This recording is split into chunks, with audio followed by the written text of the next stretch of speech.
Well, this is exciting because this lady has done it all in the world of sport. She's an Olympic medalist. She's the best swimming commentator that has ever been. She's an administrator, and she's walked in here, and I was thinking I need to introduce her as a great woman. I have a few great women in my life. My wife, Erica, who you know. Sally Harris, who you also know, who's a great woman, and you are a great woman, and you've wandered in here with a jumper that's made me smile, Nicole Livingstone, that says power of she. I love it. I love you. Thanks for coming on the show. How are you going? My pleasure to be here with you. You know, I've been waiting, is it 10 years to the day or 9 years to the day? 9 years to the actual day. I've been waiting 9 years for the invite. We did. We had a discussion at the back of the grand final with... Oh, your man Cody was there, the rock star, and Emma, and we discussed it. But you're a hard woman to track down. I have to go through managers, I have to go through agents, I have to go through your people. You mean you just had to text me and I said, yeah, no worries, I've been waiting forever for this. Well, I did text you and you did say that, but you were a bit concerned texting me this morning that you didn't think your story had enough to it. And I said, that's ridiculous. You've covered everything in the world of sport, from competing to commentating to administration. You are a perfect guest. But I've also seen the Howie Games for the last 9 years, listened and watched some snippets on socials because you do a good job with that. And, I mean, the people that you have on are extraordinary. And for me this morning I woke up going, full imposter syndrome. Which is what you texted me. What am I doing? That's what you texted me. And I replied to you along the lines of, you've done it all. This will be a very easy podcast to do, because often when you get guests on, they're not in a negative way, what you would call one-dimensional, but they are athletes, and that's what they've done. But you've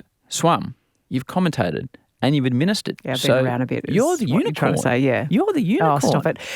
We are mates, so hopefully people can put up with us talking crap for the next however long it is, because your memory is fantastic. Mine is a bit patchy in places, but you will prompt me and I'll go, yeah, I do remember that. I've been deep into files and vision and all sorts of stuff, which I've enjoyed. But I don't want to talk to you about you first. Okay. So we'll explain how we met and when we met, but I know your three kids. You do. You've known them for a long time. Ella and Josh, the twins, who they were, they'd come to the swimming and we'd have a conversation. But little Robinson was just this little tornado. Yes, he was. In the corner. Now, before we get to him, which I want to ask you about because I'm fascinated, tell me the origins of his name, because this makes me smile as to where he is now. Yeah. So Robinson is our youngest by 5 years. His first name is, I guess, a tribute to Jackie Robinson, number 42. That number is forever retired in Major League Baseball.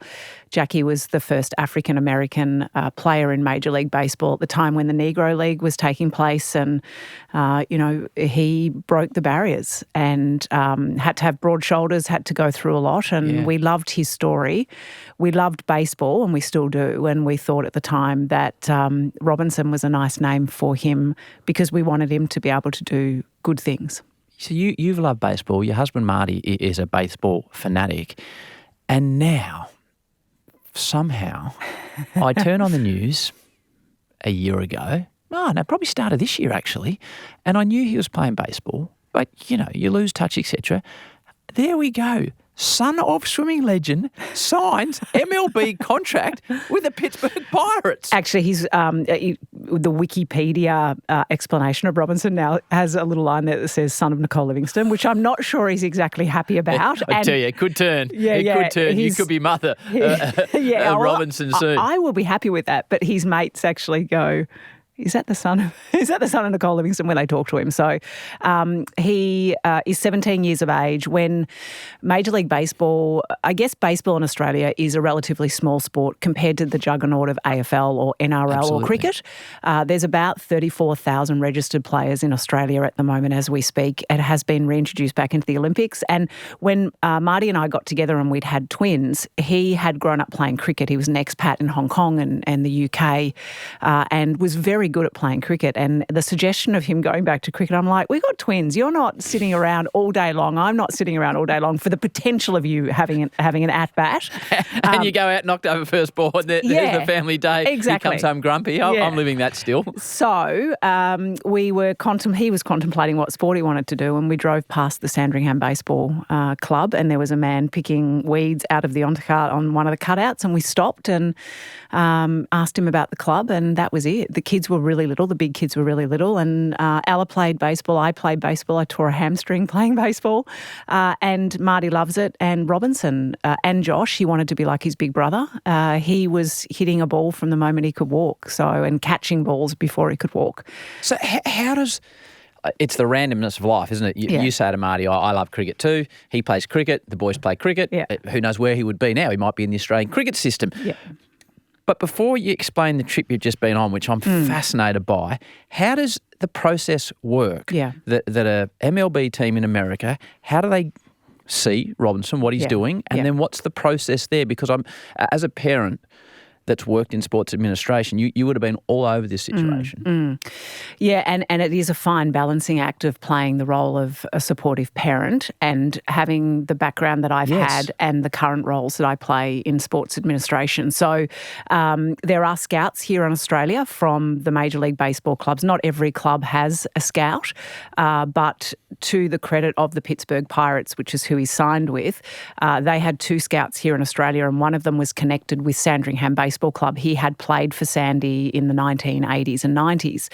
So he was around, and what we found out a little bit later was he was on Project Robinson. So he was around his junior baseball career. They had talent ID'd him, long levers, very tall. Pitcher. We must say he's a pitcher. Yeah, he's a pitcher. So long levers, very tall, athletic, very agile, quick.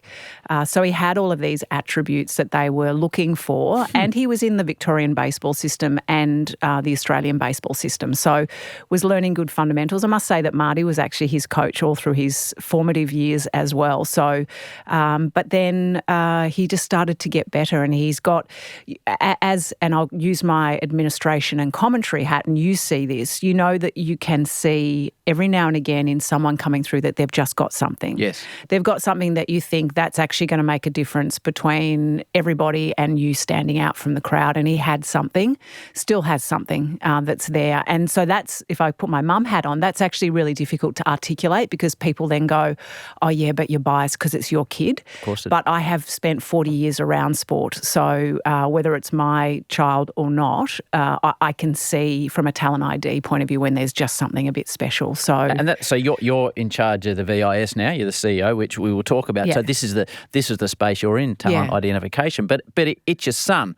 So I've had quite a few people on this podcast that have gone through the American professional sporting system, and the contracts and what's guaranteed and not, and the brutalness of getting literally the tap on the locker.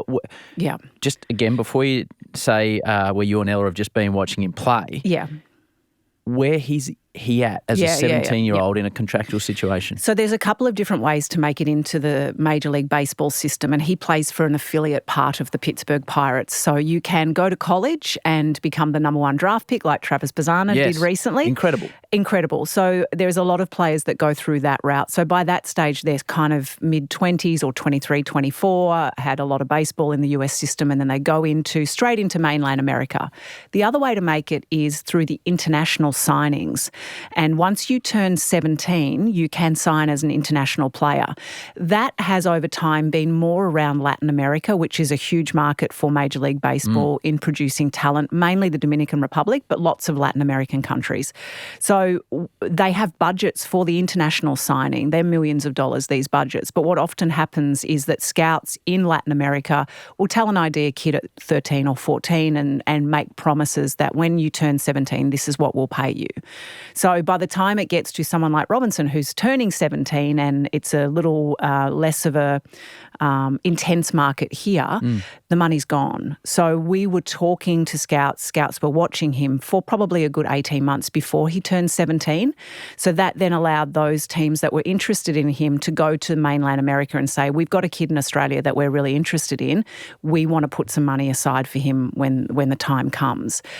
So the Pirates were on him from a long way out. Tony Harrison, David Kim were the two scouts that were working with him. David was in at our club at Sandringham. Tony was a terrific guy that Robinson really gelled with, but he had other offers as well from other clubs. So when you're 17 and you sign, you go down to the Dominican Republic. And so this is where you've been. So all 30... So you and Ella have been down there. I've been there quite a few times now. So you need to explain to people geographically where the Dominican Republic is. Yeah, so it's on an island and it's split with Haiti. Haiti is on one side and the Dominican Republic's on the other side. Extremely high percentage of winners in Miss World over the years for the population. Miss Dominican Republic always features. Now makes me worry that my 17-year-old son is over there and you've told me that. I think it's a good spot for him. But all 30 Major League Baseball clubs have an academy and there are 80 players, young players, men, boys in those academies that are playing in the Dominican Summer League. So it lasts for about 3 months, but it's essentially an instructional league. So they're teaching them how to be baseballers. Now, the tricky part is that there's probably, of the 80 at the Pirates, there's probably 5 of them that speak English that are not Latin American. So he's working on his Spanish? He's working on his Spanish, but, chicken, beans and rice is probably the staple. So for a young Aussie kid whose mum and dad love to cook and, he's got the choice of whatever he wants before he gets there, it's a little tough at the moment. Pollo, arroz and pinto. Yes, exactly. Chicken, look at you go. There you go. Yeah. There you So, go. He's doing exceptionally well. He's pitching exceptionally well. I got to go across and watch him play a couple of games because I didn't want to have his first rookie season and not see him. Yes. He had spring training, did exceptionally well, pitched 9 innings, touched 94, 95 miles per hour. So that's 150 plus he's throwing the ball. Which is kind of Major League Baseball. And his command is very good, but then he got a bit sore in the arm. So that's part of the development as a 17-year-old, making sure that the meat on the bones is there as well. Because he still looks like he's got a 17-year-old He's like you. frame. He's a string bean. So he's ripped, is he? Well, yeah, he's ripped. Yeah, he is ripped. Comparison.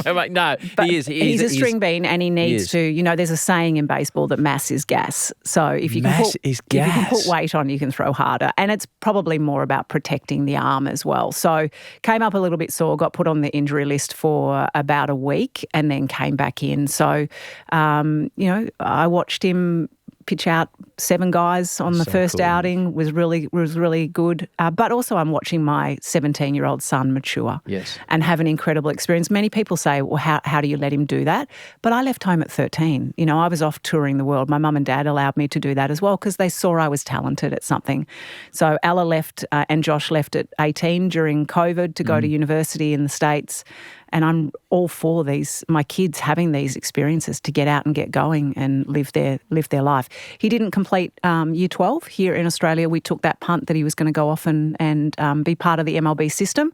But they do commit money to the players' contracts to pick up education once they've finished their baseball if it all falls over. Well, the Howie Games wishes the young man the best of luck. The best of luck. You mentioned you left at 13. When does Nicole first jump in a pool and start swimming? Yeah. Just like the rest of us at swimming lessons? Yeah, I hung around with my brother and sister who were older than me. They both did swim club. My sister's almost 7 years older than me, my brother almost 9. So I was just the little runt that used to run up and down the side of the pool, and everybody used to say Nicole Livingstone's going to jump in one day, and one day I jumped in and started swimming. So backstroke was the thing that I loved from the start because I didn't have to put my face in the water. I could breathe when I wanted to breathe. There you go. Yeah, but you do hit your head quite often, which makes a bit of sense for me. You've got to see those flags, as you taught me. Yeah, you've got to see those flags. So my first race lap of a pool was the Oakley Outdoor Swimming Pool in the southeast suburbs of Melbourne. How old would you have been? I was 9. 9? And it was a 50 metres freestyle and I raced backstroke because freestyle technically means that you can swim any stroke you want. Yes, you can swim any stroke you want in a 50 freestyle. It's a freestyle. Michael Phelps used to often swim butterfly in a freestyle race. Right. I love that you've come in here and immediately compared yourself to Michael Phelps. I haven't. Thank you. So how did you go? I won. You won. But this is not, and I don't exaggerate things. No. This is not a word of a lie. When my mother passed away, I found the medal from that very first race with the little Oakley leaf on it.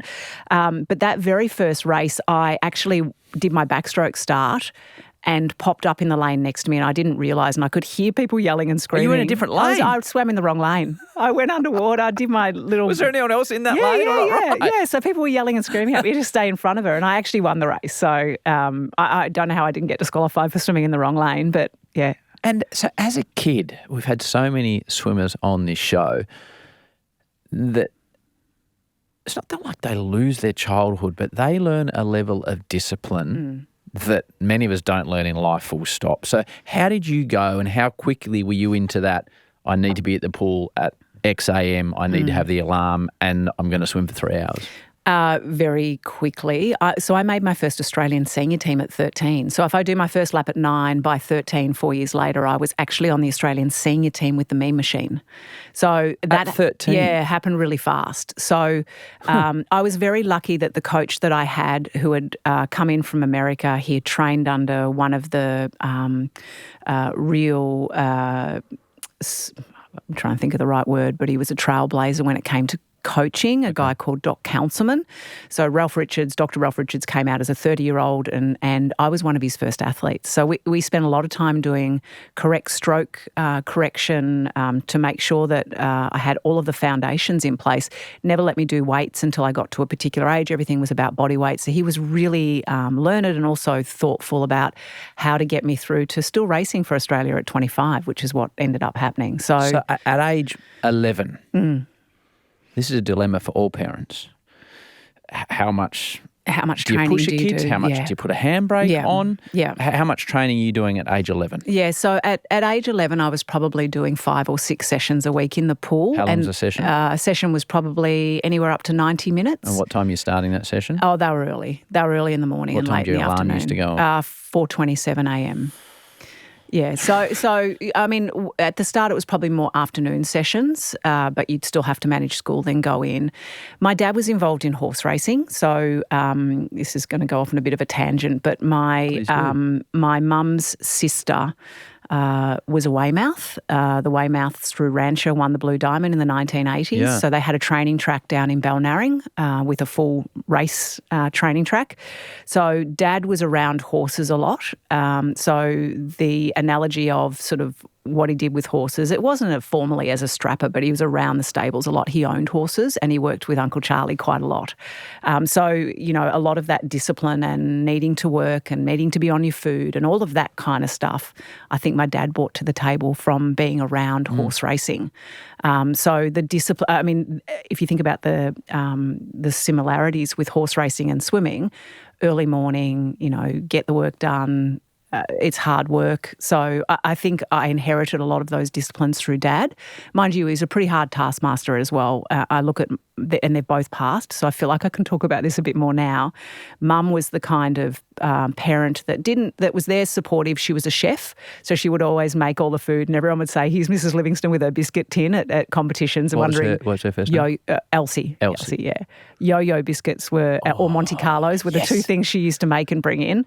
And she would have my best times in the back of her diary in case someone at the local Safeways, it was called back then, would stop her and ask her how it was going. And she'd have the stats?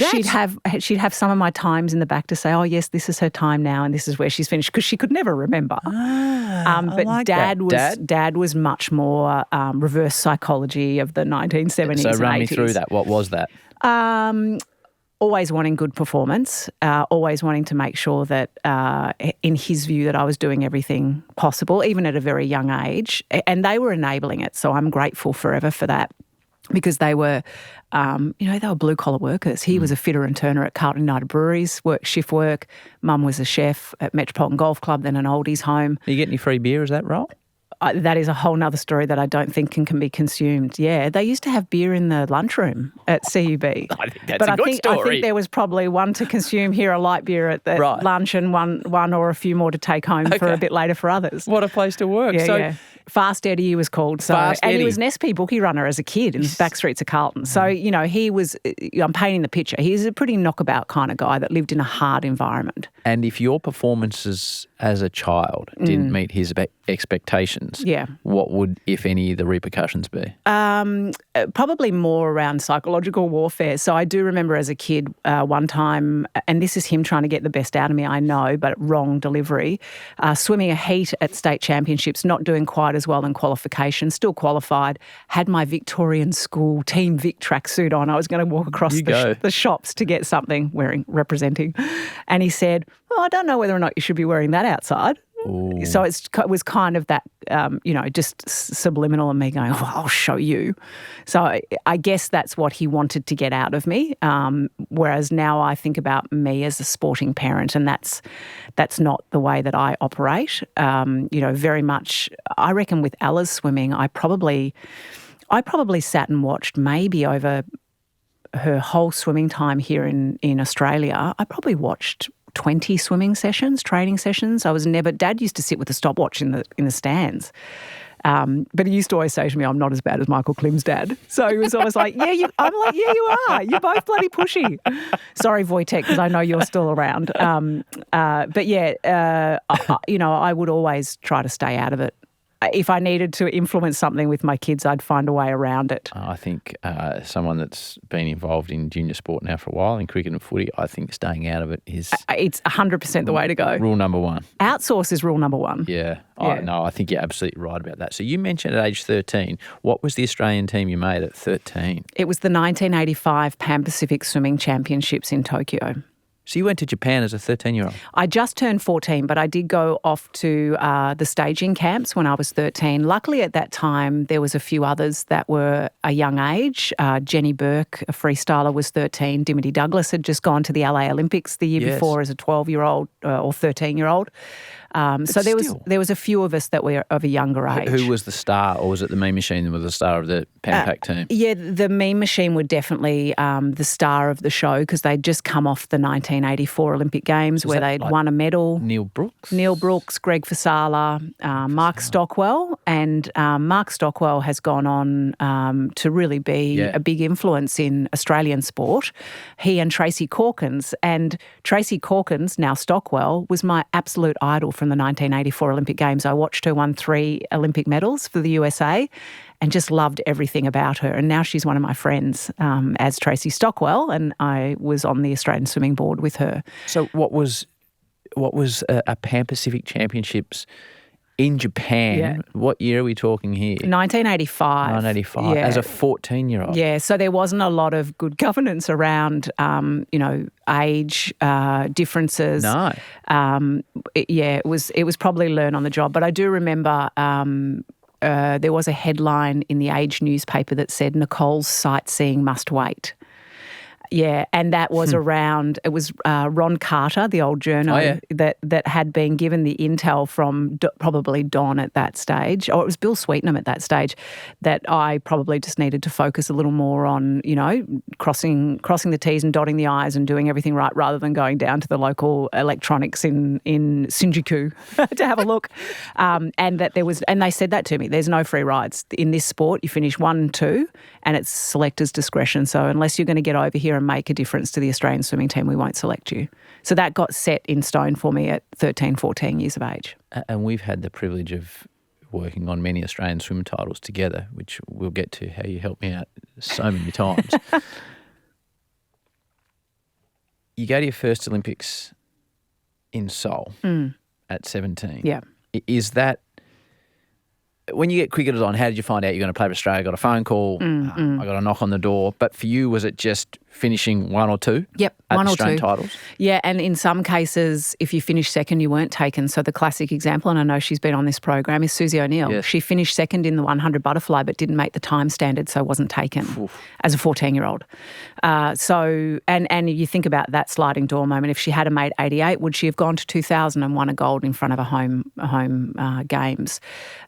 but I finished first in the 100 backstroke and the 200 metres backstroke. We swam at the Manly Warringah Aquatic Centre, which right now we know that pools are around 3 metres in depth because what we do know from a sports science point of view is that there's wash that comes up off the bottom of the pool and slows you down. The turning end of the Manly Warringah pool was waist deep. You could actually stand up So does that waist make you deep. faster or slower? Slower. Slower? Yeah, slower. So fair to say that was probably the first and only time it was held there. And then it moved to having some very strict standards. But I do remember, so I knew that I'd qualified because I finished first in both my races and made the time standard. But you have to wait till the last day to actually be called down, which you've seen before, Yes. to be called down to be announced as part of the Australian Olympic team. So And what was that like? it was pretty cool. It was pretty cool to know that. And by that stage, I'd been on the Australian team for 3 years. I had been previously ranked number 1 in the world. I'd won Pan Pacs in '87 and set Commonwealth records.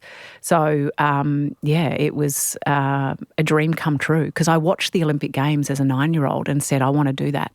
I want to be like Michelle Ford and Lisa Forrest and Lisa Curry that I saw on the TV, and actually met at what is now called, whatever Collingwood's home's now called. What's the sponsor's name? It changes every week. Anyway, it's the 1956 Olympic pool for me always. Yes. I went and watched them do the Olympic trials for 1980 and I went around with my autograph book and got their autographs. That's so cool. And I remember Tracy Wickham, who was tiny and sadly didn't go to 1980 because of the boycott.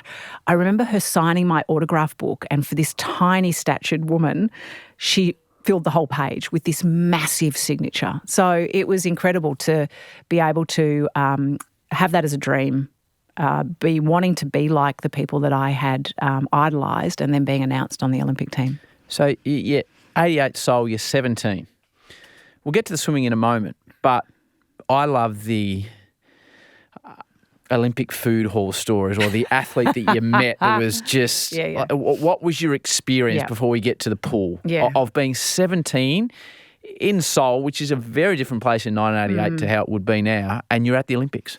Yeah, it was mind-blowing. 10,500 athletes, all different shapes, sizes, nationalities, religions, all coming for one thing, and that is to try and succeed at the Olympic Games. We were in multi-storey apartment blocks, like massive apartment blocks, and we only had one lift for the whole Olympic team.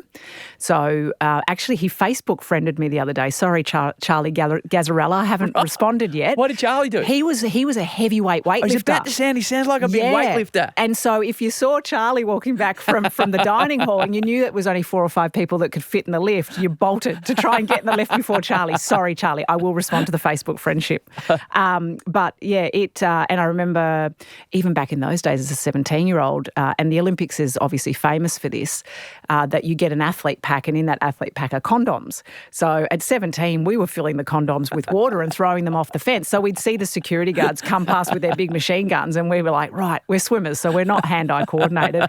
Do you reckon we can get that security guard with the water-filled condom? So it was a great experience. I remember seeing Stefan Edberg, Arnold Schwarzenegger came through, the big fella came through in 1988, so he was massive. Absolutely. Stefan Edberg. Yeah. I remember being on the lift behind Stefan Edberg with the blonde shock of hair going, oh, he's a bit of all right. Sweetie. How do I position myself here? But I think tennis was in for the first time. Yeah, I think it probably was. So the disparity between us having the bum hanging out of our pants with no money and then Wendy, and I can't remember her surname, starts with a B, was the tennis player for Australia. And I just remember sitting in the dining hall and she had all these gold necklaces on. And we were like, man, you must be worth a squillion. So on that, is there any financial incentive to make the Olympics? No. Are you getting paid anything? Is there any nothing? No. Nothing. You had to be ranked in the top few of the world to be eligible for up to $10,000 of funding for the 12 months. For the 12 months. Yeah. And unfortunately for a lot of our swimmers, it hasn't changed a great deal. It hasn't, and I will point out right now that a recent survey shows that 50% of Olympic athletes are earning $23,000 a year or less. Wow. That's an extraordinary stat. On annual tax returns. So 100-metre backstroke Seoul, 6th place, you make the final. I think it was 7th. I think I was second last in that one, but I'll take 6th. I've got 6th. I've got 200 backstroke. I've got 6th in both of them. No, 5th in the 200 and 7th in the 100 is my memory. Okay, so I'm happy to disagree. Well, no. I'm not happy to take the 6th in the 200. You will have it right. So the 100 backstroke you finished. 7th. And the 200 backstroke 5th. You finished.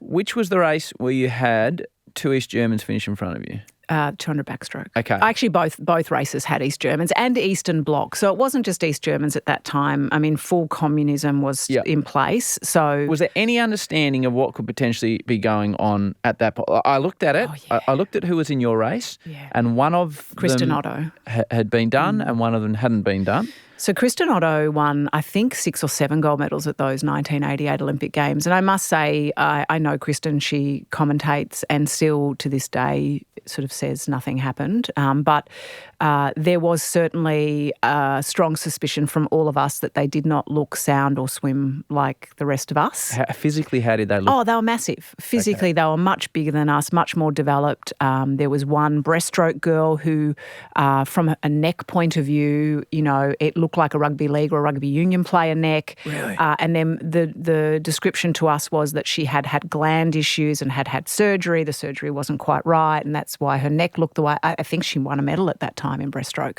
So how do you go on the blocks looking at these physical I got a bit specimens? obsessed by it, and I think that probably, I went in ranked in the top 3 of the world at those games, and I reckon that probably unsettled me. I got a bit obsessed by it.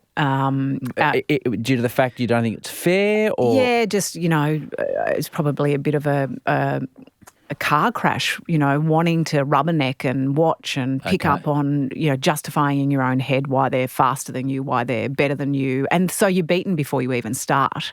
I remember, double taking, going into change rooms, hearing voices that I was like, am I in the right change room? Oh, so they were deep masculine voices by your female competitors. And it was pretty crude. And I look at that point in time now, Howie, and I reflect on it with my own health intact. Yes. And think I might have finished 5th and 7th, and we finished 4th in the medley relay with teams ahead of us. Yes. And I'm happy with that because I'm healthy. I've had, kids that are healthy, and many of the women that were affected by East Germany and other systematic doping programs don't have good health. And that's been well proven. But when the wall fell down in 1989 between East and West Germany, a lot of it happened so quickly that a lot of the Stasi secret police files were still intact. So it did outline the lengths that they went to in the regime. There's a book called Fool's Gold. I've read the book. It's an incredible book that goes into detail. Werner Ryder, it goes into detail around just how systematic it was, to the point that they had, if there was 3 that were allowed to compete at that time, they would have up to 10 training for the event, and they would be being tested before leaving as to if you passed East the Germany, test. if you passed the test. So, it was pretty brutal. So whilst I was disappointed with the results in Seoul, I now look back at it and go, it's okay. Exactly. It's yeah. So the lady dominating. So she, in one race, they called her the little otter. And in another race, they called her the little mouse. The mouse, yeah. Christina Egazegi. Yeah. When you're in the 200, the American commentators are talking about her. They said she's 43 kilos. Yeah, she was tiny. So she was tiny. Yeah. Tiny. 1988, she was 14 years of age, and no swimmer since Dawn Fraser had won 3 consecutive gold medals in the same event. So in 1988, as a 14-year-old, she was lining up to win her first of what we now know is 3 consecutive Olympic Games gold medals. So she was almost a bit like Janet Evans, who also had success at that first 1988 Olympic Games, who was very lightweight and looked like a butterfly just floating above the water. So, we didn't have a lot of biomechanics at that stage. We had a little bit of sports science, but to actually, do the work that we do now at somewhere like the Victorian Institute of Sport, where we actually know a lot more about the physics of sport, now you look back and you go, yeah, it made sense with Christina, it made sense with Janet, both at a young age, that they were just power to weight ratio, but her technique was just so incredible as well. And I could see that, she floated through the water. As a swimming ignorant. We because you've got a 3-part life, we'll move on 4 years later to the next Olympics. A question without notice, Barcelona, did you march in the opening ceremony? No. Right, so you didn't see, for mine, the most spectacular Olympic moment. The arrow? When they lit the torch. And missed the torch, but still had it light. Went over the top and lit up. So Yeah, no, swimmers weren't. So if you raced in the first 3 days, you were never allowed to march. So I didn't march in any of the Olympic Games. Did you not? That's a shame in many ways, isn't it? Yeah, it is a shame. Actually, I might have in 1996. Atlanta. I did in my first games because I remember I did in 1988. I did because we had bright yellow dryser bones. Did you? And I remember you have to be held out in the warm-up track waiting, and I remember putting the dryser bone down and sitting on the ground. So I did march in 1988. My parents went, and I remember trying to find them in 100,000 people in the audience and never did. And that was the one where all the birds got burnt, all the pigeons. They were all bring that up. Yeah, I know. So I do remember this actually. I knew you'd prompt my memory. When they lit the torch, all the pigeons were the white doves for peace that they released were sitting on the edge of the cauldron, and they was probably at the dining hall that night. You were man the weightlifter. Put the headphones on. Okay. I want you to listen to the final stages in Barcelona, where you are out wide. I am lane 2. Lane 2. Just before we watch it, what are you doing as you walk out on pool deck mentally to be ready to go in an Olympic final? This one was actually really interesting because Kieran was one event before me in the 1992 1500 metres freestyle where he won by 25 metres. Glenn Hausman was in second, and Kieran had swum so well that we got delayed in this very small hot waiting area with girls that I didn't particularly like that I had to come out and race against. And the marshalling area back in that time, because we had a couple of very intense competitors like the Pole sisters from Costa Rica who were 6'4" and they come up and stretch right in your face. So it's this melting pot in the marshalling room of wanting to get out there and do it. Oh, and don't get me wrong, because I was bloody good at psyching people out as well. What was your number one ploy? I had lots of ploys, but witty with the mouth was always the way. As in sledging? Yeah, sledging, smart talking, yeah. What type of stuff do you say against fellow swimmers? Just trying to put doubt in their mind. There is a famous Australian swimmer moment that all of my teammates know about, and we always go, oh, don't talk about that with Ali, where I completely psyched her out before an Australian Championships. She had a bag on her shoulder and I heckled her for the whole time. Why have you got the bag on your shoulder? Isn't that heavy? What have you got in there? Oh, I've got my goggles and cap in case they break. I said, yeah, I got them in my pocket too. Isn't your shoulder hurting? And went for ages, and then she just blew up and all the officials were like, did you see Ali Overton got really upset with Nicole? So I'm sorry, Ali, because we promised that we'd never talk about that again. But yeah, I was good at the mind games. But in this moment we were delayed. I think we were delayed about 15, 20 minutes because Kieran had done so well and the crowd was going nuts. So I walk out on pool deck and I see lots of Australians. It's Barcelona. All the Europe backpackers are there. Signs, boxing kangaroo, flags, war paint, green and gold, crazy clown hair. So it's the last event on the Barcelona Olympic program for swimming. So July 31, 1992. This is 10 minutes past 8. And the great news is you get Dennis Cometti in commentary, and Lisa Forrest, who was my idol. There you go. I was going to say that. So let's listen to it and watch it back, and then you can talk us through it. She goes out very quickly, and you could expect Haza to make a move now as well. A chance for some history here. No one has won this event twice, but Christina Ejizeki looks odds on from here. She's got a big lead. In second place, the American Loveless. That's me in the front of the screen doing my underwater. There we go. And second from the bottom. So Dagmar Hauser is beside me from Germany. You're in fourth at this stage. I'm in fourth. Lee Lovelace is across in lane number 5. She's the piano's falling on her, Lee Lovelace, and I knew that. Second place at the present time is Hauser. Stevenson is coming on strong.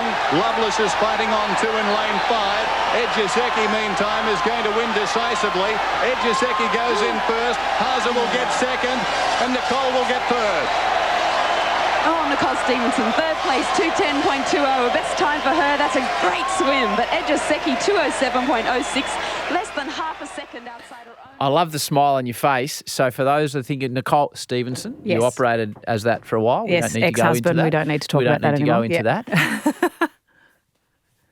It gave me goosebumps. It still does. Does it? Yeah. I mean, I feel like it was a long time ago, but it does. It's etched in my mind, and I can hear, smell, feel everything about it. I had studied the race and I'd studied my opposition. So I knew that Lee Lovelace across in lane number 5 goes out fast. She would start to fatigue in the second part of the race. Dagmar Hauser had won the 400 freestyle earlier, had beaten Janet Evans quite controversially. So I knew she was in good form. She was right beside me. And when you're racing backstroke, your peripheral vision is working, but you've got to keep your head still. You've seen the vision of water bottles and cups on heads in training. Yes. You've got to keep your head still. But you're like you've just stolen someone's wallet because your eyes are going side to side. Someone's wallet. And also you're in an outdoor pool, so you've got no lines in the roof to follow as your marker. So you've got to look at the lane ropes, peripheral vision. Underwater at the turns, you can also see where people are. So my first 100, I knew I was in a pretty good position. I could see Dagmar, I was with her. And then my skill back then was having a good back end, not so much these days, but my second half of my race was always better than my first half. So I knew I would come home strong. So my last 50, I just stormed home. And I knew Lee would be starting to fatigue, but I could feel myself gaining on Dagmar.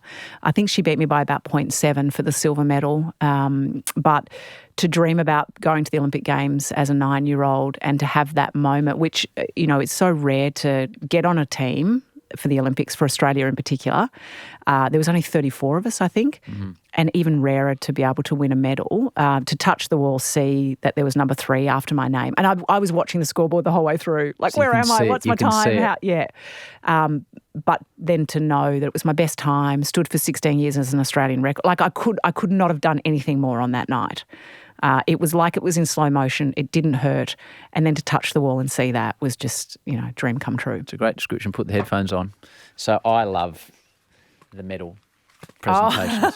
No, I love this. So you've got your tracksuit on, the hair's still wet. And you've got your ceremony tracksuit on. So it's a different tracksuit that you get to bring for the finals. So before we play the vision, describe the tracksuit for me that we're looking at. It looks like peacock circles all around it. Is that sort of parachute material? Yeah, it was parachute material. I still have it. It still fits. But mind you, back in those days, we used to do like a size 20 top and then smaller still have pants. it? I see. I've still got it. Do you like fancy dress? Do you pull it on or not? You actually are able to wear it at the reunions that take place. That's so good. But There'd be some I haven't cool gear. done it yet. Nick, I haven't. You need to.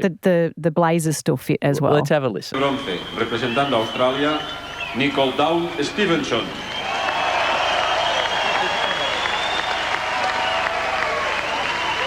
That's the crowd that I could see. It's a good crowd. It's the outdoor setup. And this is Phil Coles, who was the Australian IOC member. Presenting it. Which is why I kissed him. I wouldn't normally kiss a presenter. Big smile on your face. And they're my teammates up in the stands that I'm waving to.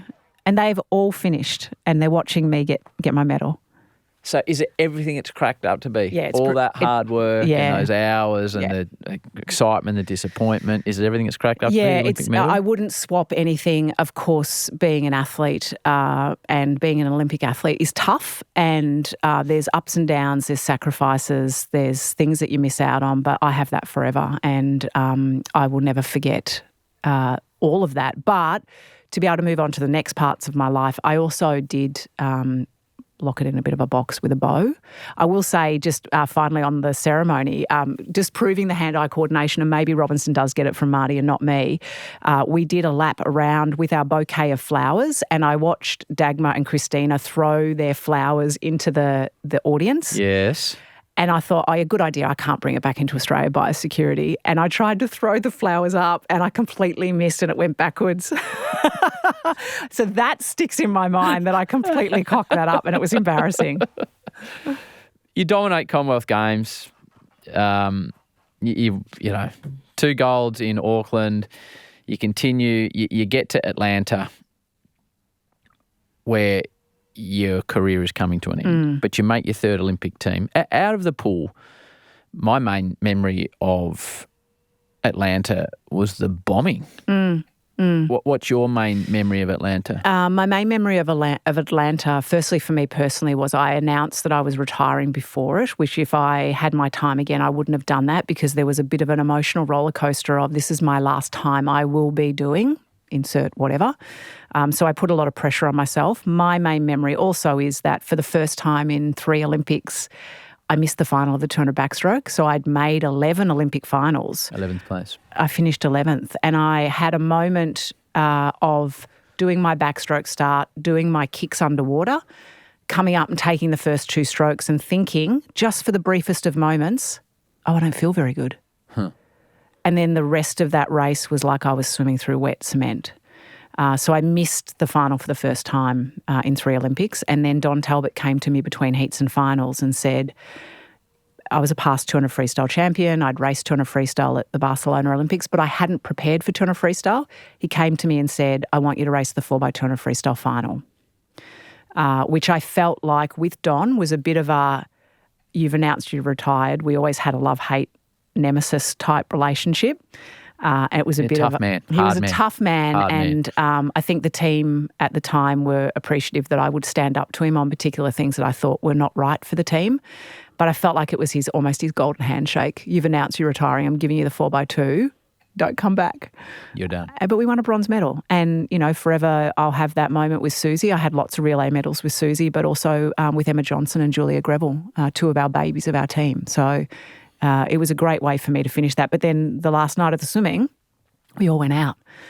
And there was always a rule of if you go out, at that time, obviously it's changed now, if you go out, don't end up on the front page of the paper, don't do anything silly, and make sure you look after each other. So that night I had Emma and Julia with me, the 2 16-year-olds out, and we did go to Centennial Park for a short period of time to the AT&T Centre. Which is where the bombing was. But we'd left.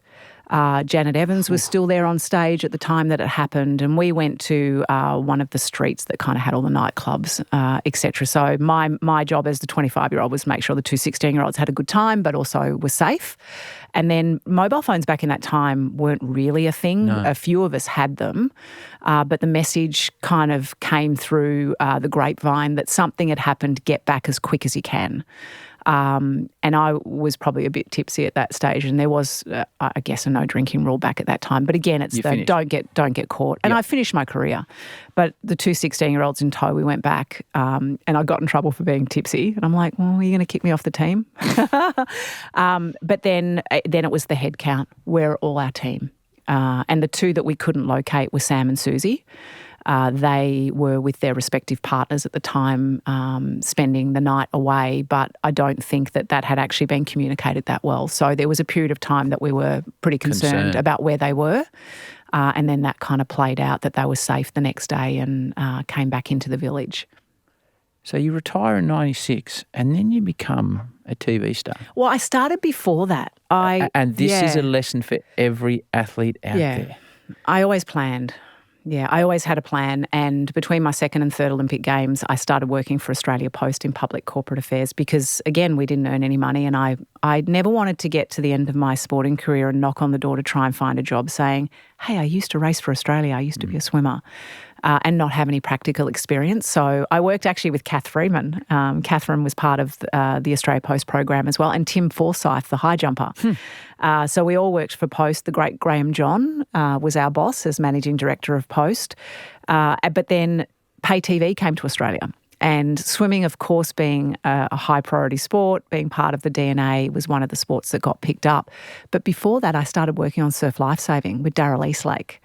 And tell me about Darryl. Oh, my God. He's one of my favourite of all time. Him and the weightlifting, to me, there can be no better commentary. Yeah, and the sport of surf lifesaving as well. The 1990 Commonwealth Games and the fact that he got moved out because he was too loud. And So people won't be aware of that.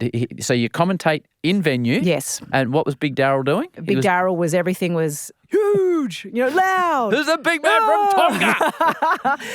and so they had to set him up into a different area because he was bleeding into the microphones of the world coverage. I love that. But he was a big teddy bear, but he was also, he was a man of mischief. And I did my first screen test in 1993 with Darryl Eastlake. I had heard that Channel 9 were looking for a female commentator at that time. Maybe it was Token. They wanted a female voice. I thought, even if it is Token, I'm going to stick my hand up and have a crack at this. So they asked me if I'd been involved in surf lifesaving. I was from Melbourne and I did Annie the Dummy CPR and treading water with my clothes on. And I said, it's Royal Lifesaving. I said, yeah, sure, lifesaving, no worries. Sometimes you got to just put a bit of BS and mayo on there. Especially in this job. So I got the screen test with Daryl. And thankfully, again, you got to put your hustle on. I'd found out what piece of footage they were going to be showing for me to expert commentate on. And it was the Ironman from the previous year with Dean and Darren Mercer and Rideau. So you knew what was coming. I knew what was coming, yeah. So I had practiced at home over and over again on where I could come in, where I could come out. But to sit next to someone as big as Daryl Eastlake and to have him, so we had 2 goes at it. The first go he said, I'm going to be pretty subdued. I'll be pretty gentle here. And he was. And then he put the headsets down and turned to me and said, I'm going to let it rip now. And so everything was screaming and yelling, and everything was always in threes, like pumping, pumping, pumping, paddling, paddling, paddling, pushing, pushing, pushing. And then he'd point at you and you had to say something quickly. And I remember... so he'd actually physically point? Yeah, he's a pointer. And so I remember it was at the point in time where it was either Dean or Darren were on their handcrafted board by Hayden Kenny and, they're paddling, they're starting to get... It was a beautiful green colour and he pointed at me and I'm like, oh my God, I don't even know what to say. I'd frozen and I said, and that Hayden Kenny board's a great shade of green. Like I just didn't have anything. But I got the job for Channel 9? For Channel 9, started live on air on the Surf League that year. And so I was doing swimming trainings and racing, but then I would also do swimming commentary and started to dabble in doing little bits and pieces of swimming commentary for either them or Optus Vision when it came into play. And that was the start of it. And then how do you reckon you were at the start? I was, I think I was okay. I've heard snippets of it, but the skill of being able to wire your brain and your mouth to work in sync without any thought time is actually something that I developed over time. I do remember, saying some pretty stupid and inane things that I look back now and go, I would never have done that. But as you know, Howie, you do get better over time with commentary. Well, we hope so. So I can remember you co-hosting Wide World of Sports, which is a flagship program in Australian television sport. It really is. Like just the music and the blazer with the dots. Yeah, the bear with his shirt. We all grew up with it. Exactly. And you were with... I was with Maxie. Yeah, Maxie Walker.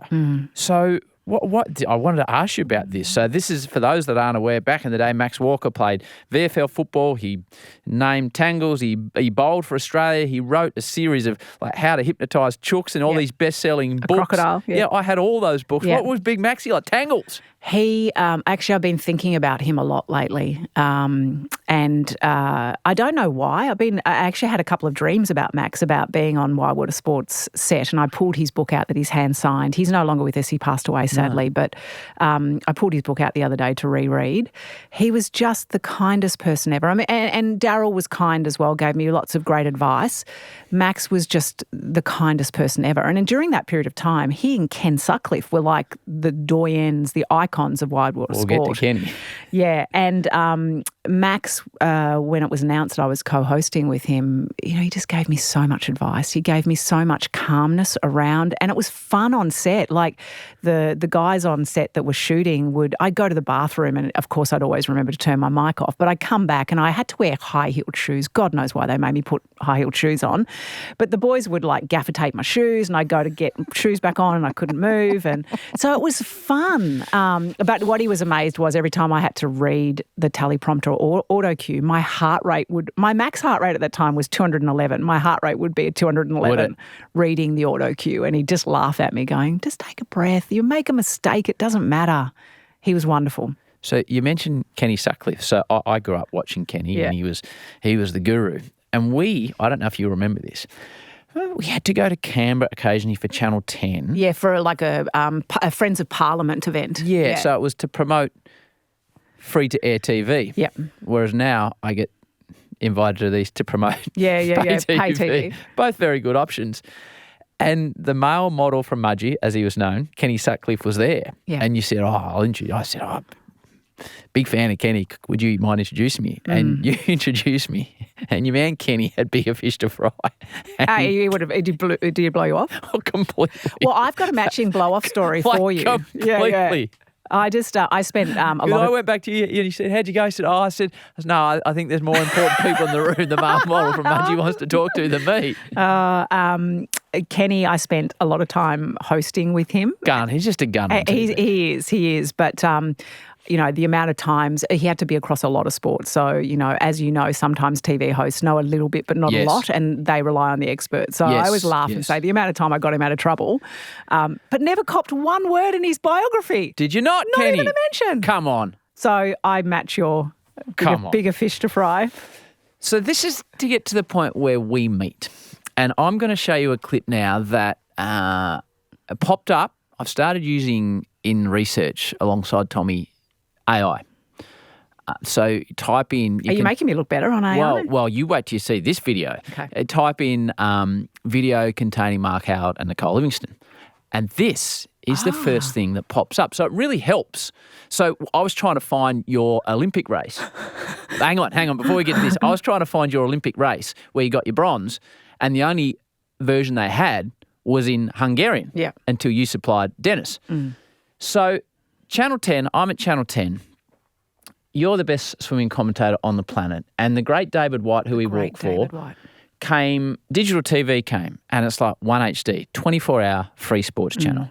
And he said, okay, we've got to start running promotions on the channel before it starts. You need to go and interview to promote it Nicole Livingstone and Luke Darcy.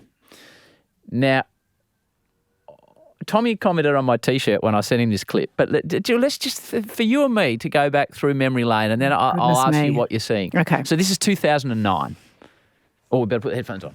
Every droplet, you can see everything that you need to see in swimming, and you'll also know everything you need to know. So you're going to be right there. There's so much sport on one. What are you looking forward to just kicking back, telling the kids just to ease off and letting Nick just have a bit of quiet time? What are you going to be watching? Well, I don't have to worry about that because I get quiet time watching it because they like to watch it too. So we're really into the American sports at our household. So the NFL, we just got through the season there, loved that, and we're looking forward to the MLB, the Major League Baseball coming out. We're huge Mets fans. Does the girl know it's sport? Just quite have it. Listen We just bought a dog and we So it called it shows you Jose. how much you love baseball. So, how would you describe... I'm in a V-neck, rather tight-fitting T-shirt. No, I reckon you were in, what was the Hang 10 brand? Could be. I reckon it was a bit of a surfy brand. We look young, though, don't we? I know. We're going okay, but we look I think young. we're going okay. But, I was kind of crystal balling there, wasn't I? You were. So I laughed when I saw that. So this is... But I remember taking Robinson to this. Yes. Yeah. Because it looks like it's your house, but it's someone else's house. And it had a tennis court too. So I remember Robinson running around the laps background. And you're yeah. talking about watching MLB, and now that's the path he could potentially be on. Yeah. So as a result, David White says to me, you're going to have to cover a few different sports here. One of them is swimming. So you and Anthony Hudson are going to need to work on the swimming. Nicole Livingstone will be the expert. Hutto will call it, and you'll have to do the on-deck interviews.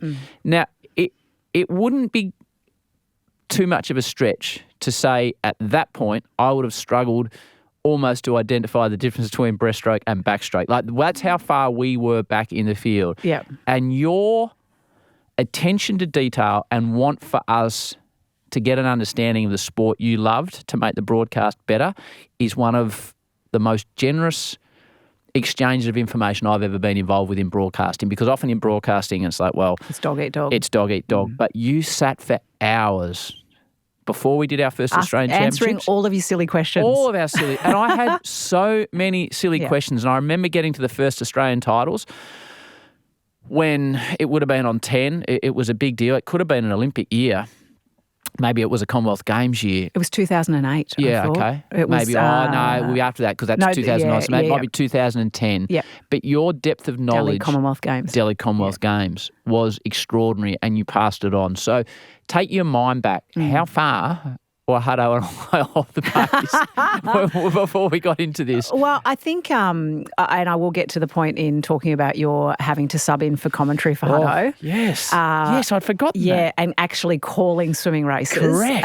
But I think, if you're in broadcast, you want to learn about it. I mean, while I was doing Wild Water Sports, I was commentating on 10-pin bowling and sheepdog trials. And so if you want to throw yourself in, you got to do the work, right? And you guys were in that process of doing the work. So it was a lot of work, though, because like you used the expression casually before I knew the piano was going to fall on her. Yeah.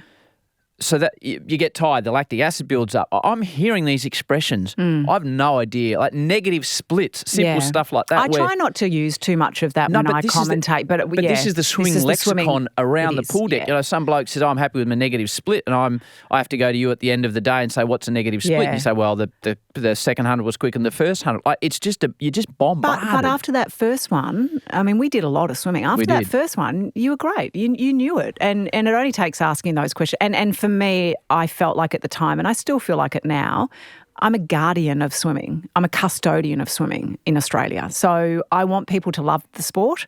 I want people to understand it. So anything I can do to help that and showcase the athletes so they have their moment. And everything I've always done, Howie, is about now that I look back, that moment that you showed, July 31, 1992, me winning a bronze medal, I want other athletes to have that moment. So I'll do what I can to enable them. I can't do it for them, but I'll enable them. We heard Dennis Cometti commentating your race. Blessed with a beautiful voice for television. Yes. You have the most, and that's what Erica used to say when I was working with you. She wouldn't say, wow, you sound rough around the edges. She would say, Nicole sounds so poised and in control, and she just has a voice when you walk past the television that you want to watch. Aww. Now, that's not something that's just a gift. Like your information then is on point, but you have that beautiful, calming voice that draws people into the TV. Can I be controversial then? Yeah. It didn't help me stay in TV. Well, so who sacked you first? Well, it was probably a move of broadcast as opposed to sacking. So the TV industry changed, as you know. It went from having 4-year deals, which is what I was signing in the early days of Wide Water Sports. Yep. Swimming moved to 10, and then 10 gave up the rights eventually of swimming. And I think that was around 2012, if I'm thinking right. Probably about right, yeah. Yeah, and it's an interesting industry where as you blokes get older, you're wise and you're doyens of the sport or, respected. Whereas up until probably really recently, as a woman ages in sport TV, male producers and executive producers are looking for the next best thing. Which is a next younger thing. The sex appeal, the wow factor. And so when swimming left Channel 10 and my agent, which was the same agent as you at the time, contacted the new broadcaster and said, Nicole's really keen to continue. The commentary that came back was, we're going to screen test because we're looking for someone fresher and younger. Right. And I was still in my 30s at that stage. How'd that hit you? Not great.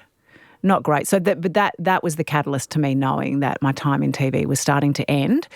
I'm still doing some bits and pieces. I was doing Macquarie Radio at the time, so going across and commentating with Ray Hadley at the Olympics, but it was going to stop. I could see the writing on the wall. So I then started to reinvent myself again. Before we get to the reinvention, because obviously I have watched a lot of swimming after being involved in it and working with you, I can say hands down, you are by far and away the best, what we call in footy or cricket, best special comments exponent that I have ever heard in swimming. There's people do it now, people do a wonderful job, but after you weren't back at, it was Channel 9 that got the swimming again, wasn't it? No, it was another -2. Okay. You would be called up to do the Olympic broadcast. And I still am. With the host broadcasters. Yeah. There's no doubt you are the best special comments person that swimming's ever had for me. Oh, well, look, I love it. And I love being able to explain and deep dive and But you keep it on a level where people still understand it. Which is what I try to do. It's what Gary Lyon does with football. I don't get into the nuance or the detail or the language, but also a little like, and I don't often talk myself up. I'm Yeah, I probably am the opposite. But when I talked to you before about saying I could see something in Robinson that was special, my superpower with sports commentary or swimming commentary is what I see. I can see the small details that maybe others that are doing the job don't see, and then to be able to articulate that. So it could be something to point people to watch in terms of technique or a strategy or a tactic. So I'm always looking for something that I see in slow motion. I can always see it, to then articulate. I feel really valued by the International Olympic Committee with the Olympic Broadcast Service. I've now called the last few Olympic Games for them, and I hope I'll get the opportunity again in 2028. But I've had similar feedback about my voice from them. Which is much bigger than calling it for Australia. So when Nicole and I are discussing the host broadcast, that is anyone around the world that is taking the English version of the swimming that haven't got their own commentators. That's what they're hearing. It goes into over 200 countries. Yeah, that is the most listened to. That is the record of the Olympics. And I think Hutto's precision and energy alongside your calm explanations and hopefully me having a bit of fun on the pool deck made for... It was great TV. I think it was good. Yeah. But there was a couple of moments that I will bring up. One you will have forgotten, and I've only got the details. Before we get to that, so Hutto gets the Delhi belly. Hutto gets the Delhi belly. And you know what? I think off memory he deserved to get it because you guys were like eating everything. Yep. I was still doing the IPL. And I am so, even now, my daughter made me eat street empanadas in the Dominican Republic 2 weeks ago. Like I was... Did you get through? I got through one, and the second one I went to throw out, and she goes, "Oh no, I'll eat that." I can clearly remember. I'm so I reckon there's about 50 of us in Delhi. I reckon only 4 didn't get crook. I remember the great Andy Marr arriving back at that hotel where there were all the security because there'd been a bombing at some point, and you could just see he had like his ass cheeks clenched. Yeah, and the sweat going. And he's trying to barrel his way through the lobby. I'm Guru, what are you doing? He's like, no. Yeah. So people got crook, but Hutto got crook. Hutto got crook. And he's a bit of a softie anyway, Hutto. Yeah, he's soft as butter, that kid. Yeah. And most of us would have turned up. At that pool that I went back to the IPL and was walking past, and I don't think it's been swum in since it's those probably green. Delhi Commonwealth And there was Games. only a couple of toilets there and they didn't flush and everybody had It Delhi was pretty belly. rough around the edges. So I think Steve Wood was in charge. I hadn't commentated anything in my life. No. And he said, and mate, so I listen to you now call footy and you are so great. And I think about, I actually helped you get your start. Well, it was because it was actually giving you the heats of the swimming, giving you the courage that you can do it. And I remember saying to you, Nick, I've got no idea how I'm going to do this. And you filled me. I spoke to Jackson Warren about this the other day about his father filling me with some confidence when I needed it calling Test cricket. Yeah. You were the same with swimming. Oh, shitting, not as bad as Hutto was shitting himself, but you were. So that's the first thing I recalled, sitting beside you calling a morning of heats of the swimming. Yeah, and I reckon Skippy Hugel raced that morning too. Yeah, he did. And it was the incredible story that he lost all this weight. Yeah. Now, the story that I can't quite get the details on, but this is in my top 3 biggest broadcasting Are you going to cock-ups ask of all me time. to help you No, with the detail? I'm going to see if you remember this. This is my top 3 just wait. broadcasting cock-ups. I do have menopause, so I do have gaps in my memory. Okay. Have we got the temperature okay in the room? Yeah, temperature's good, actually. Good. Yeah, thank you. Good. So we're at the Australian Short Course Swimming Championships in Hobart. Yes. Might have been Lockie Reed and you at this stage. Yes. Hutto's probably moved to Fox Footy. Yes, it definitely wasn't Quarters because Quarters called for a little while too. Yeah, he did. He did. Maybe right at the start, the great Stephen Quartermain. Race finishes, you give a summation, talk through the replays, they put up the graphic, 1 to 8. Swimmer walks over to me. I interview them, pool deck. Always the winner. And it's the Australian short course. There's quite a few athletes you don't know. So my first thing I always look at is they touch the wall. There's a lot of swimmers. I'm listening to you saying who's won. That's my point of reference, right? Nicole's going to tell me who's won, and I'm going to listen to what she says in the replays because there'll be a relevant point about technique that then I can ask about. Yep. Make it look like I don't know what I'm talking about, but I've just been listening to Nicole. So the Swimming Australia official brings me over the swimmer. Now, I see the person that's won this race take off their white cap, get up on pool deck. I'm listening to what you're saying. All of a sudden, there's a swimmer standing in front of me with a black cap. And I've got no idea who it is. and I've got no idea. You tell me when you get a recollection of this. I've got no idea who this person is, and I have to interview them. Yeah. First question, let's go general. Let's not commit. You must be happy with your performance. So it's a quasi-South African accent, comes straight back at me. Why would I be happy I came seventh? I do. I'm starting to remember, yeah. And I'm like... Was it Rake Neekling? No. I'm trying to remember who it was. No. So I ask a second question, still not having any idea how this is going. And I'm waiting for someone to try and tell me who this is. And you had then told our producer it was a bloke called Corne, something like that. Yeah. So I get in my ear then, it's Corne such and such. Yeah. So I say, oh, Corne, it's been a tough race for you, but what can you get out of it? He says, it's not Corne, it's Corne. Oh, that's right. I do remember this So now. this is the second time he's corrected me on air. Yeah. So then I am scrambling, thinking my world is falling in. But if anyone's going to dig themselves out of it, it's you. But I can't, because he's just that pissed off with me that he's come seventh. I've got his name wrong. And then I've said, I hope the rest of the championships go better for you. He, as he's walking off, that is the worst interview I've ever done. And that's top 3 bad for me. And you tried to help me out. But I reckon you dubbed me further because you... Yeah, I got the pronunciation wrong. But who would know? Oh, I didn't who have would my know? South African accent going that well. And he was just that pissed at me, this bloke. Yeah. But you must be happy with your race. See, an Australian swimmer would have never done that. No, they wouldn't have. Yeah, no, they would have gone with the flow with He you. was a South African swimming under the New Zealand flag. Yeah. There was a couple of South Africans for a little while that were trying to represent Australia. And actually one of them went on a marriage show to try and... It was like a early married at first sight. Was it? To try and get the citizenship? Well, I think it might have been Rake Neekling. Try to get a citizenship by marrying an Australian. Well, whoever this swimmer is, I looked everywhere and we don't like I couldn't him. find who. No. Anyway, so you talked about you needed to reinvent yourself. You're in sports administration now. Yeah. You get the job in 2017? Yes. As the boss of the AFLW. Yeah, but prior to that, I was running a high performance centre for Swimming Australia. Mac Horton was one of my athletes, Ahmed Kelly, leading into the Rio Olympic Games and Paralympic Games. So I was working actively in sports administration. I'd been on lots of committees and boards really started to reinvent myself that way because my mum always taught me you've got to have financial independence. You've got to be able to look after yourself, and once you have a family, look after them.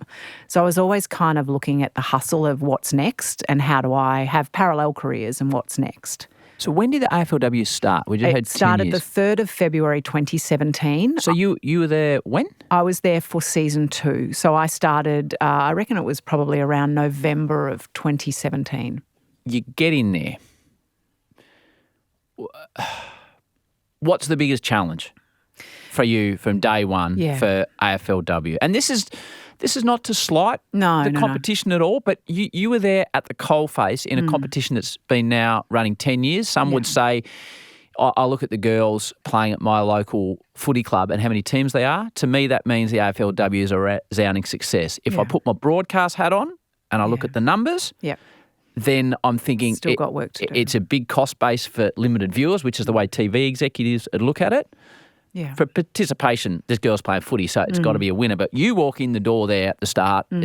What's the biggest challenge at that stage? The biggest challenge when I first walked in was, and it still remained the biggest challenge towards the back end, was that there was 2 people running AFLW at that stage. It was Madeline Penny and Josh. So there was 2 that were looking after AFLW, and then they had to. I feel like remember the Kieran Perkins Pura Milk ad? Kick it to me. Kick it at me. Like, that's what I felt like I had to do the whole time at the AFL around AFLW was wave my hands in the air and say, don't forget AFLW. What about AFLW?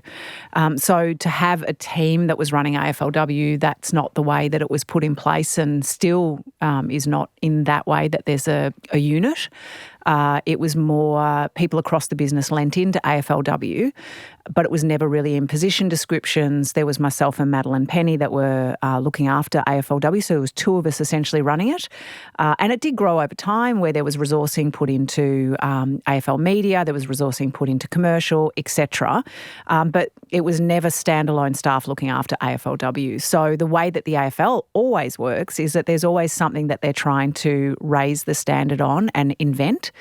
So you think about zero round, you think about gather round, all of those were taking place while also prepping for AFLW seasons. So was there not enough resources being put into AFLW? It was a bit like a sheepdog where the business then chased after what Gil and the organisation were asking us to all do.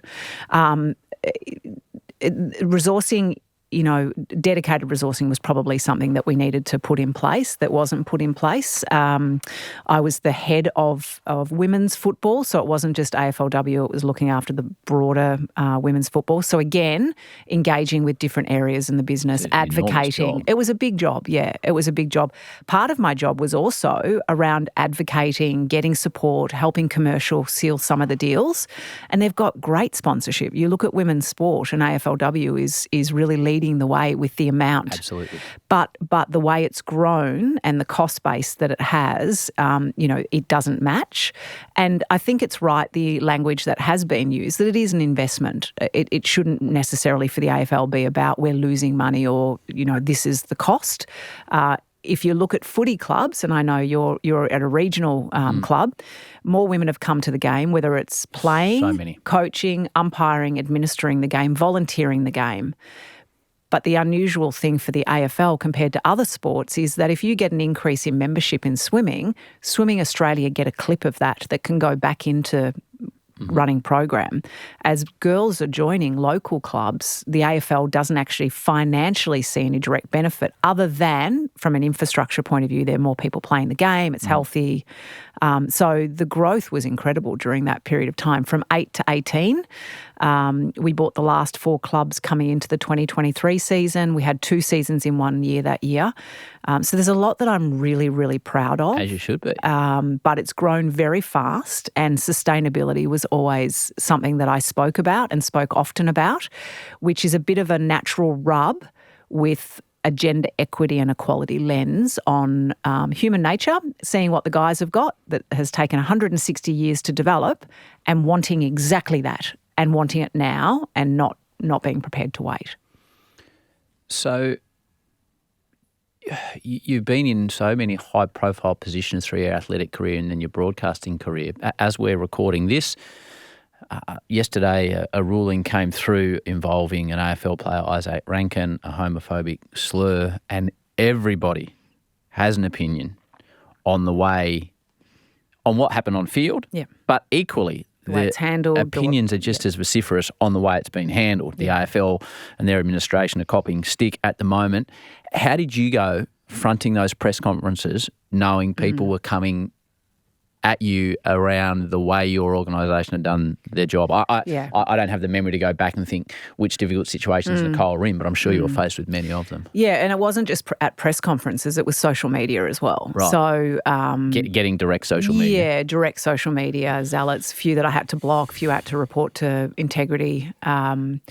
There was nothing in my makeup that ever would have wanted to do anything to have AFLW fail or not succeed, but it was all about sustainability. And so quite often a lot of the decisions that I was fronting and also making were decisions that were not popular with some sections of women's football. You can't please everybody all the time. You can't please everybody. And to be really honest, part of what I was there, not only to advocate and to plan and to prepare for seasons and to help with bringing commercial growth in, was also to take that pressure and to absorb that criticism that relatively left people like Gil and Dills and Hock a little more unscathed in what was a pretty intense period of time of building the AFLW. So you were copying the heat? I was copying the heat. And how did you deal with that at home, with the kids, with your husband, when all of a sudden you're being written about in the press? It's something we don't typically think about.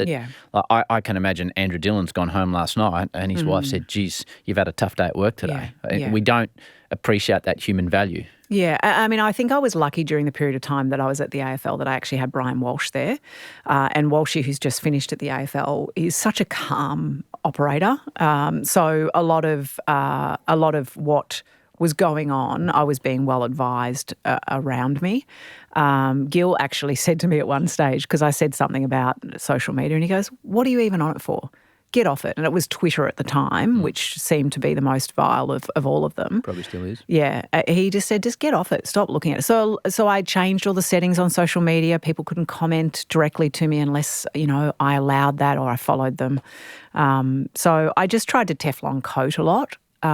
We would often, debrief on things internally and more have a bit of a laugh about, well, we're not trying to do the wrong thing here. They can feel that way, but we know that we've got to have this sustainable route for AFLW to have it here for generations to come. So it was pretty tough, Howie. I won't lie. And, people will listen to this and go, well, you were paid to do it. So, and that there's a reality to that as well. But in our own, and now I'm CEO of an organisation with over 100 staff, you do want to make sure that there are good environments for people to be working in and we're looking after people and safeguarding them.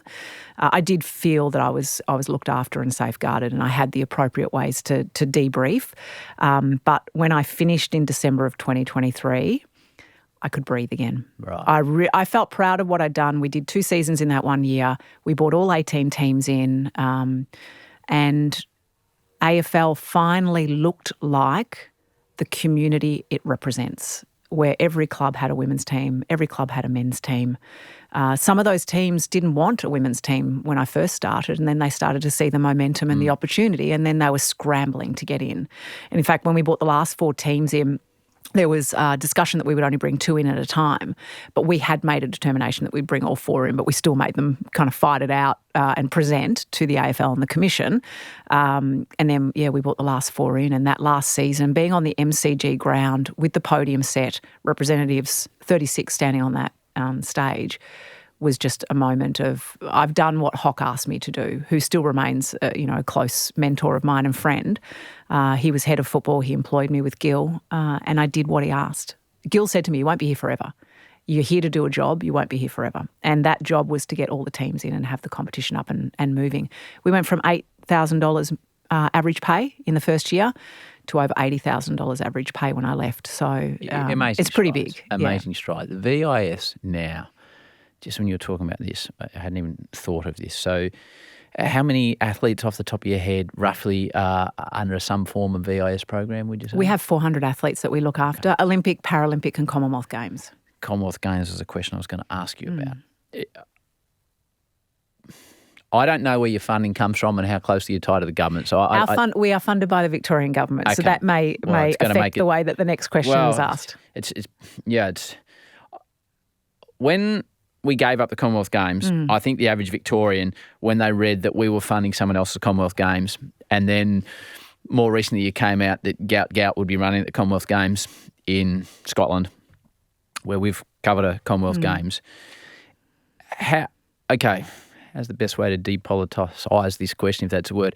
How have the young athletes that were coming through the period that would have been competing in Melbourne at the Commonwealth Games, and Commonwealth Games is such a rich part of your history, multiple gold medalist, what effect has that had on them? Let's take the politics out of it, just the decision, whether you agree with it or not. Let's take it from an athletic perspective. And I think just on the decision, we now know in retrospect that the Victorian government are in a position that they needed to make some decisions financially about priorities for Victoria. So I think sport moves really fast, and I think changes happen a lot in sport, and I think athletes take it in their stride.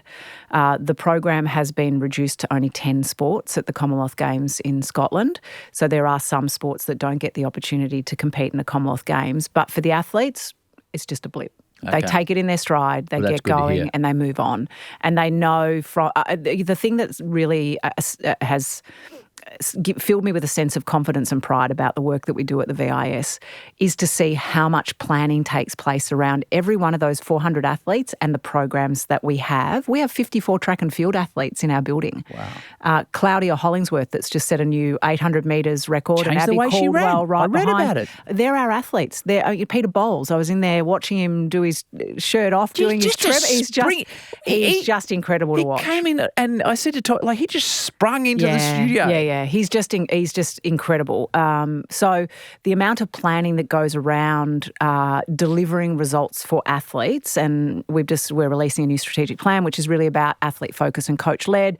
and our support staff are in there, just making sure. Like yesterday, I sat in a meeting around hockey for 2 hours, planning what hockey looks like at the VIS for the next 12 months. So there is so much work that goes on behind the scenes that I'm really confident that when we get to 2032, which I think is where everybody's kind of focused on now. Brisbane Olympics. A home Olympic Games, Howie, because it is more than Brisbane's Games. We want to make a contribution, as Victoria's history and heritage has always done. Catherine Freeman's one of our athletes, so we want to be there and we want to be contributing to the Olympic and Paralympic success, and I look forward to leading it all through that time.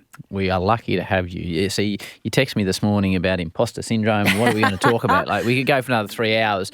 The best way to finish this, and you can relate to this question because of your experiences and the fact you're a mum and your kids are going down a path in sport, but whatever path they're going down, for all the kids that listen to this show that want to achieve success, we've talked about success as an athlete, as a broadcaster, as an administrator. It's incredible success you have had, which is why I should have mentioned at the start, OAM. I had to get my head around it. No, it's changed. I've got a new one. I know. So it was OAM, but then now it's the Medal of the Order of Australia in 1997 to services to swimming. Now, 2025 Officer of the Order of Australia, distinguished service in sports development and administration to the promotion of women in sport and to community health. You've got some serious letters after your name. Well, you get rid of the OAM, so the AO replaces it. No, you can't. OAM, no. I would have tried to keep it on the business card. And I'm grateful of the recognition. It feels like it just means that I'm getting old. But, it's obviously about ovarian cancer awareness as well that I've been involved with over the last 30 years. So you're AM now? I'm AO.